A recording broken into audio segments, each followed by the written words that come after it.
Here we have a representative from Tennessee who has decided to launch articles of impeachment against Biden and Harris. Let's listen to the reason why. Joining me now is Tennessee Congressman, member of the House Financial Services Committee, Andy Ogles. Congressman, good morning to you. I want to read you something that the Wall Street Journal editorial board has written with regards to the indictment of the former president. They say, "We do believe that Garland's misguided use of prosecutorial power could have destructive consequences, intervenes in the campaign, unleashes political fury, and it keeps Mr. Trump the dominant issue." Your reaction? Absolutely. This isn't a prosecution. This is a persecution. It's really a sad day in American politics that you have the Department of Justice that has targeted a former president. Yeah, it's definitely a sad day when the Department of Justice, you know, decides to get justice against a person for committing a crime, stealing a bunch of documents from the government. Idea that you have a sitting president who's taken bribes from Ukraine. We've got bank account numbers, we've got transactions, and nothing's being done.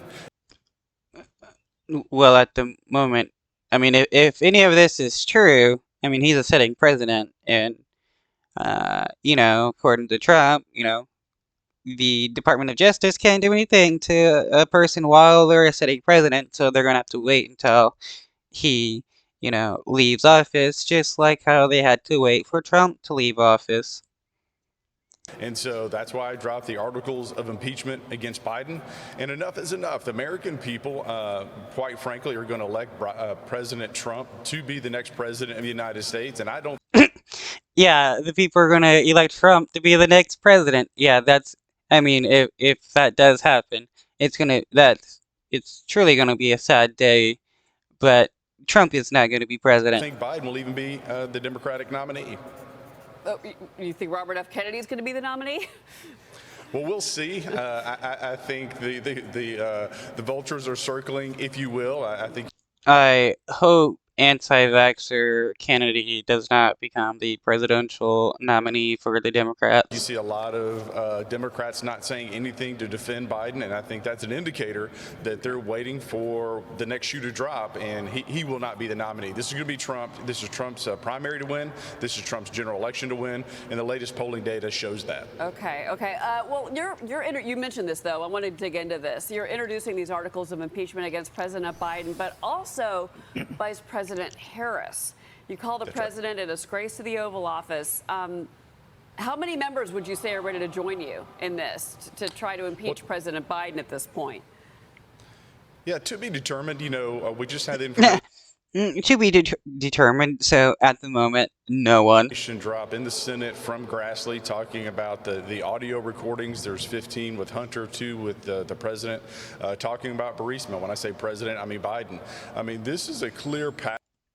Why hasn't anybody released any of this evidence that, right-wingers supposedly have? Patterned by the Biden family of leveraging politics for their own financial gain. And so there's a couple of paths that we could take with the impeachment process. Obviously, you can go through committee. Also, you can call up a special order, which brings it directly to the floor. So we're continuing to build a coalition. There's additional information that will be dropped publicly shortcoming. And I think you're going to see a momentum build to send a message to the American people that we're here to fight. And look, political persecutions didn't work in Rome, didn't work for the British Empire. It's not going to work in America. And we've got to take a stand. To have a former president targeted like this is really a sad day in American politics. Congressman, why not wait until James Comer finishes his work? Why not wait until we get more details and get more confirmation about Hunter Biden, about the $5 million payments, Burisma? Why not wait and then, because you could have a huge chorus of people that want to impeach President Biden if it's proven through bank records that he took payments from the Ukrainians and maybe the Chinese. No, great. Yeah, a great question. I mean, two reasons, quite frankly. One is to let the American people know that we're paying attention and we're ready to take action. And then secondly, for members of Congress to know that there's a viable vehicle to take action. And so when the moment is there and it is time to go ahead and move forward, we're ready. And again, there's no point in hesitating. And I would also ask, why prosecute Trump now? Why? This is election interference. They don't want him to be the next president of the United States because there's going to be a Okay, so since Biden is running for president, since he will be also a presidential candidate, uh, launching articles of impeachment against him isn't that, what, election interference, campaign interference, whatever you want to call it. I mean, the right wingers want to do the same thing to Biden that is happening to Trump, just as revenge more than like there's actual evidence.